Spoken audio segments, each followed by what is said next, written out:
So in this tutorial we're going to evaluate the timeline, and the timeline is important because it dictates and determines when the elements on the page will appear to your learners, and you can also control timings of how long they appear, when they disappear, and so on. So what we're going to do is, you can see on the slide that I have right here, there's three elements. There's two text boxes and there's an image, and down in the bottom left there's a timeline, and when you open up the timeline you can pin it open. But what's really key here is that every element is listed as a separate element in the timeline, also on the slide. And what we see here is that the slide says it's only shown for 3 seconds, but that's the default time that any element's going to give it. So if we want to make this longer or shorter, you can easily do that, but what's key here is that there's the word end, and so these three elements are going to play with the little arrow here all the way to the end. And it's really important to know that the timings are dictated by symbols, but also by how much time we're going to show them.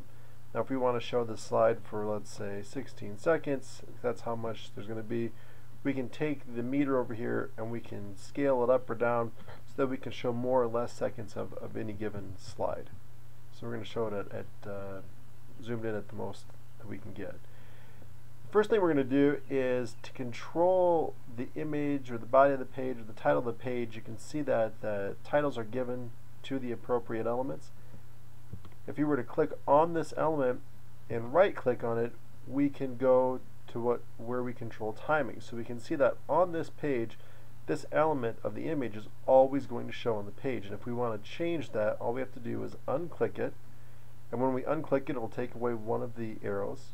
You can then grab one of the sides here and you can shorten it. You can change the amount of time that it's going to display.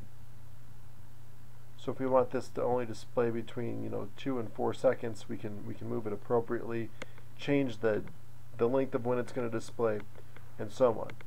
If we go to the next element here and we take it off of show always, but rather we have it show until the end, that means that we're going to change the intro of it so that when it does show up, it's going to play all the way to the end of the slide, no matter when that end of the slide is finished. And then the last element on the page is going to be called the title of the page. This first element, that's going to show up through the entire duration of the page. Now what's nice about this is that on the Designer tab and the Preview tab, what you can do is you can click on the Preview tab and you can watch the timeline play, and it will display these elements when the timeline covers them, and it will transition into the next one appropriately. So we can move this so we can have it overlapped, or we can have it entirely a space between the two as it appears. So let's just look at the preview here. So there's the image will pop in and the image will pop out, and then the other text will pop in and the text will be displayed all the way through to the end of the slide.